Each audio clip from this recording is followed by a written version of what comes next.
a 110-year prison sentence, a $12.6 billion drug empire dismantled, and a $43 billion crypto mogul spending nights behind bars. These are the 10 billionaires currently rotting in jail.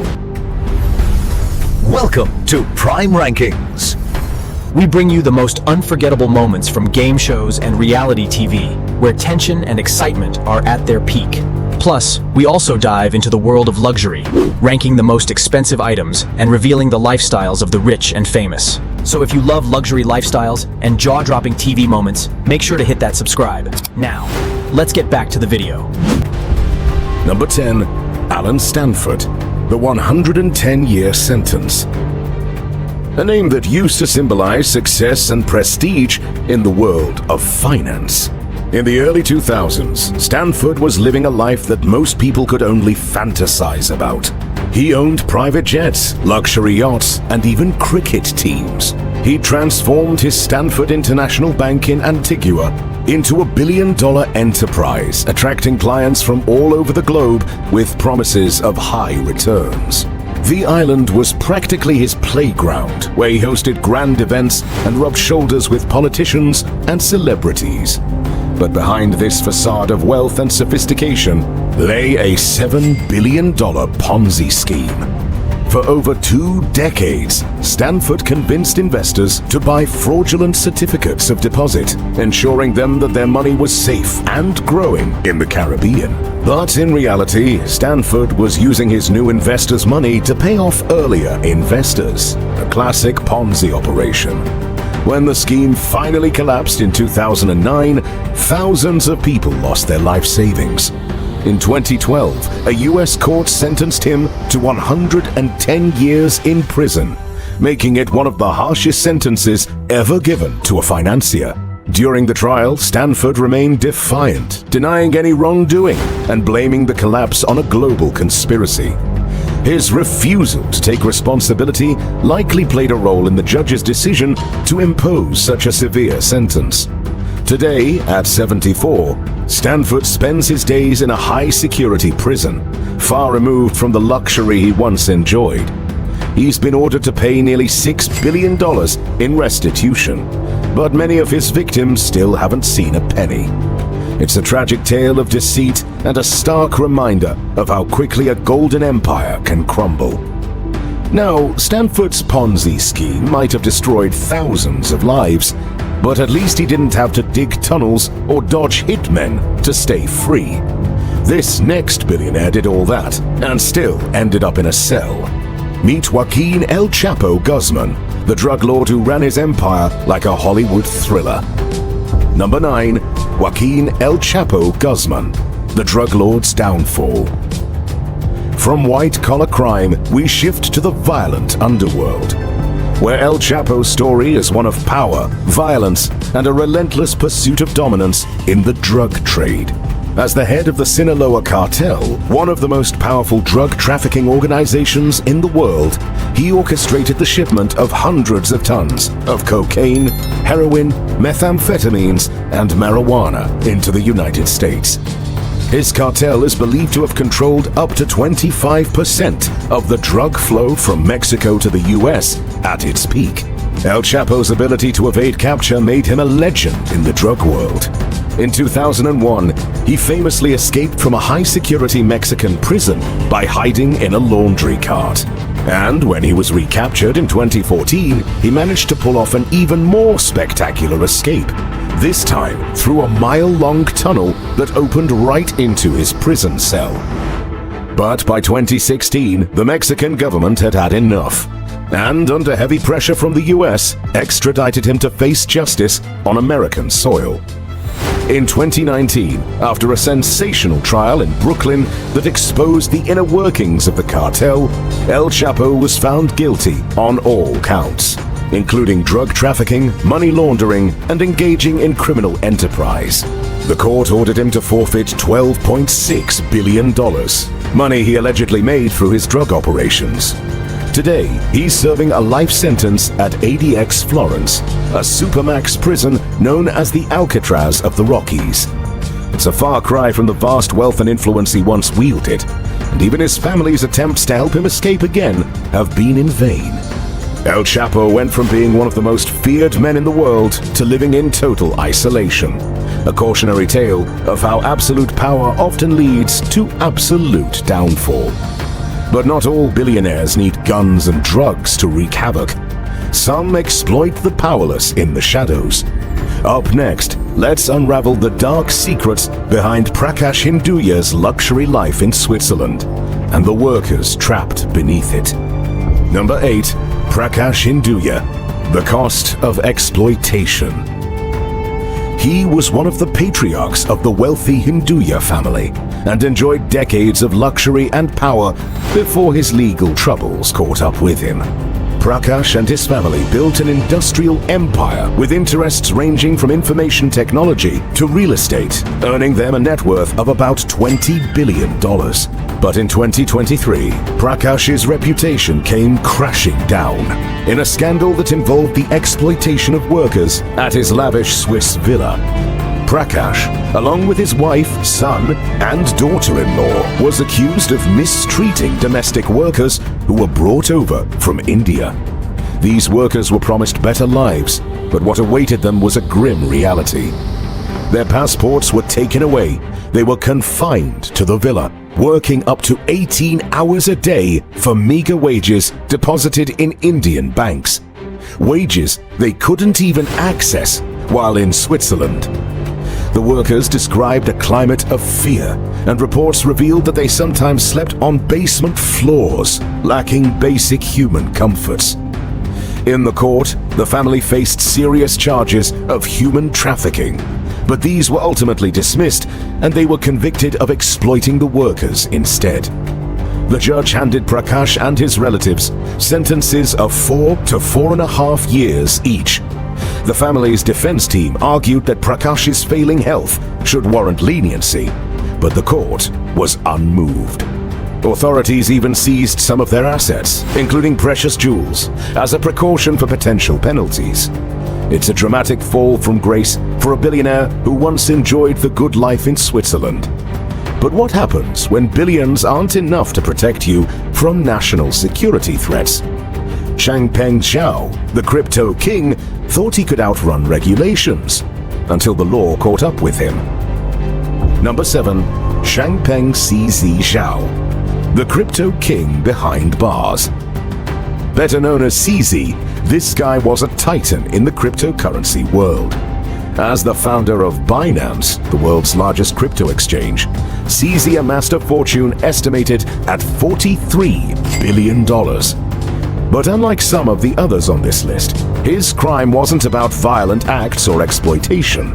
It was about skirting the law in the high-stakes world of crypto. His troubles began when US authorities accused Binance of violating anti-money laundering regulations, failing to prevent suspicious trades linked to terrorist organizations. CZ's attitude toward regulation was famously casual. He once told his team that it's better to ask forgiveness than permission, a philosophy that didn't sit well with US prosecutors. They pushed for a 3-year prison sentence, emphasizing the global implications of his actions, especially when it came to national security concerns. Despite this, the judge handed down a lighter sentence of 4 months, acknowledging CZ's cooperation but emphasizing the need for accountability. Even though CZ is now a convicted felon, his influence in the crypto world remains strong. He stepped down as CEO but continues to hold significant sway through close allies on Binance's board. Meanwhile, Binance itself faces ongoing challenges, with billions of dollars at stake. CZ's time behind bars might be short compared to others on this list, but it's a significant moment for crypto industry where billionaires like him once seemed untouchable. But what happens when your wealth paints a target on your back, literally?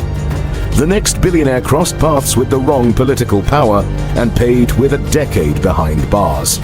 It's time to meet Mikhail Khodorkovsky and Platon Lebedev, the oil tycoons who challenged Russia's most powerful man. Number 6. Mikhail Khodorkovsky and Platon Lebedev, the oil tycoons' reversal. In Russia, Mikhail Khodorkovsky and Platon Lebedev were once synonymous with wealth and power. As the heads of Yukos, a massive oil company, they held substantial influence in the early 2000s. At his peak, Khodorkovsky was Russia's richest person, with a fortune that made him a political threat to then-President Vladimir Putin. This rivalry would ultimately seal their fate. In 2003, Khodorkovsky and Lebedev were arrested for tax evasion, a charge that many saw as politically motivated. They argued that the charges were a way for Putin to seize Yukos and silence opposition. Their trial drew global attention, with many human rights groups criticizing the Russian government's methods. But the story didn't end there. Just when they thought they might be released in 2011, new charges of embezzlement and money laundering were brought against them, extending their prison sentences. In 2013, in a surprise move, Putin pardoned Khodorkovsky and Lebedev was released a year later. While they were no longer behind bars, the decade they spent in prison deeply scarred their lives. Yukos was dismantled and absorbed by state-controlled firms, and Khodorkovsky, once a symbol of Russia's capitalist success, became an outspoken critic of the Kremlin. 10 years of hard labor couldn't crush Khodorkovsky's spirit, but not every billionaire gets to leave prison with a cause. Some just leave with their reputation destroyed. Next up, let's uncover the tale of Raj Rajaratnam, a Wall Street wizard who thought insider tips would make him invincible. Until the FBI came knocking. Number 5. Raj Rajaratnam, Wall Street's infamous insider. This story is a tale of high finance gone wrong. As the founder of the Galleon Group, a hedge fund managing over $7 billion, Rajaratnam was the ultimate Wall Street guy. He had the connections, the insight, and the instincts to turn massive profits. But it all came crashing down in 2009 when the FBI uncovered a vast insider trading scheme. Rajaratnam had been using a network of informants to get his hands on confidential information about companies, giving him an unfair advantage in the stock market. His conviction on 14 accounts of fraud and conspiracy made headlines as one of the biggest insider trading busts in US history. In 2011, he was sentenced to 11 years in prison, the longest term ever given for insider trading at the time. The case was a turning point for Wall Street, showing that even the most connected traders weren't above the law. But in 2019, after serving 8 years, Rajaratnam was released to home confinement under the First Step Act.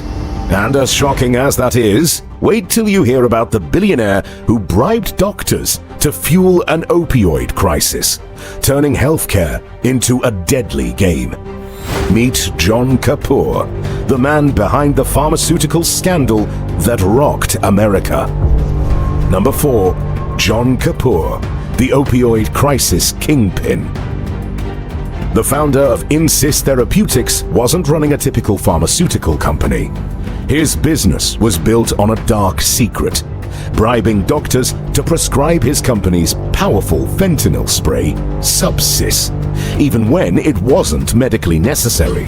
The aggressive marketing tactics and kickbacks played a role in fueling the opioid epidemic that devastated countless American families.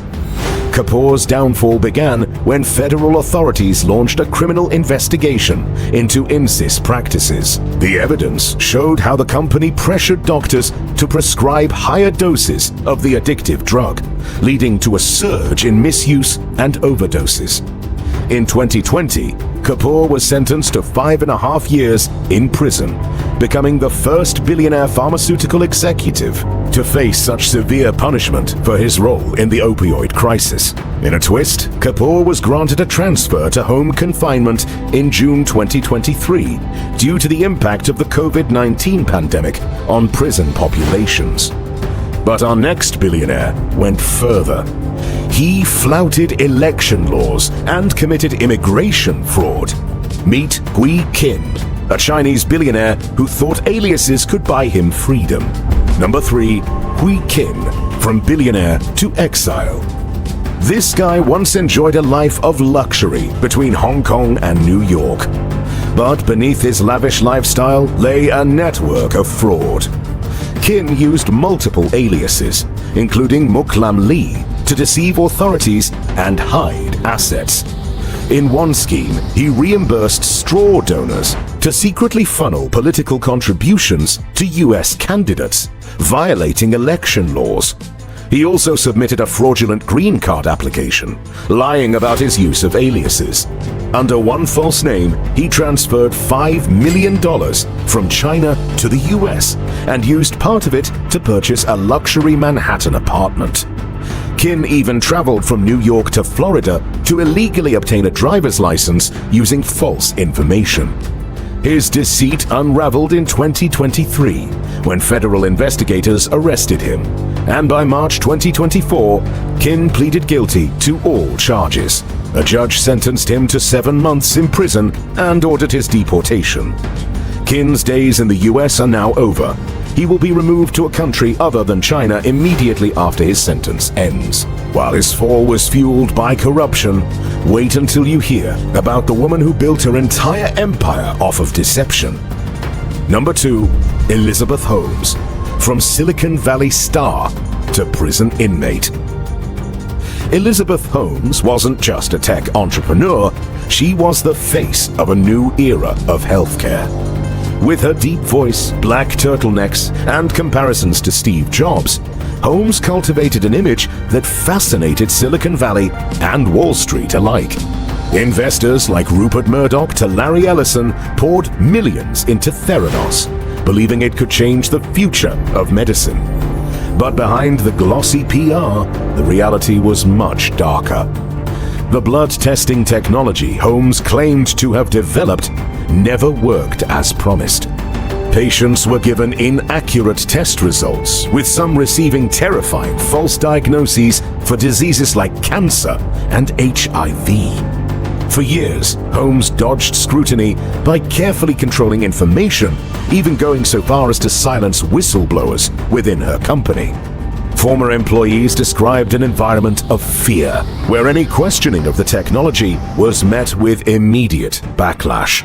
The scandal finally broke when investigative journalist John Carreyrou exposed the fraud in the Wall Street Journal. By the time the truth came out, Theranos had burned through nearly $1 billion of investor money. The downfall was swift and brutal. Holmes was charged with multiple counts of fraud and conspiracy, and in 2022, she was sentenced to over 11 years in federal prison. The court ordered her to pay $452 million in restitution, but many of those defrauded, including Rupert Murdoch, never saw a cent. As of today, Holmes has only served a few months of her sentence, with a long road ahead. Her transformation from the youngest self-made female billionaire to a convicted felon is one of the most dramatic falls from grace in business history. Holmes' story isn't just about ambition, it's about how far people will go to project an illusion. But what if billions were stolen outright? You won't believe how this next woman, a Vietnamese billionaire, was sentenced to death for a $44 billion fraud. Number 1. Truong My Lan, the $44 billion fraud scandal. She began her career selling cosmetics at a market stall with her mother. But after Vietnamese economic reforms in the late 1980s, known as Doi Moi, Lan seized new opportunities. She gained a vast fortune in real estate, capitalizing on Vietnam's rapid economic growth by acquiring land and developing luxury hotels, restaurants, and commercial properties. Her rise to power, however, was fueled by deep-rooted corruption. Lan's connections with influential government officials gave her access to prime state-owned land, which she got for a fraction of its real value. In 2011, she took things to the next level by planning the merger of 3 struggling banks into the Saigon Commercial Bank. Although Vietnamese law prohibits individuals from holding more than 5% of bank shares, Lan used a network of proxies and shell companies to secretly control over 90% of the bank's operations. With SCB under her thumb, Lan exploited it mercilessly. Her fraudulent loans made up nearly all the bank's lendings, and over 3 years she personally withdrew $4 billion in cash, so much that it weighed over 2 tons. Prosecutors allege that some of this cash was stashed in her own basement, while much of it vanished into a labyrinth of shell companies and offshore accounts. The scale of her deception was so insane that the Vietnamese government launched an unprecedented investigation. The trial involved 2,700 witnesses, 10 state prosecutors, and 200 lawyers. Authorities revealed that even high-ranking officials were complicit in her scheme, with a former chief bank inspector receiving a life sentence for accepting a $5 million bribe from Lan. But Truong Mai Lan's influence couldn't protect her this time. In a rare show of transparency, the Vietnamese government laid bare the full extent of her crimes to the public, fueling widespread anger. The Communist Party saw the case as an opportunity to make an example of her, sentencing Lan to death in 2023. She became one of the few women in Vietnam, and perhaps the world, to receive a death sentence for white-collar crime. Though the court ordered her to repay $27 billion, many doubt whether this sum will ever be recovered. Some speculate that the death sentence is the government's way of pressuring her to return more of the missing billions. Lan has denied the charges and is expected to appeal, but her fall from grace is one of the most spectacular in modern history. Her story isn't just about personal greed.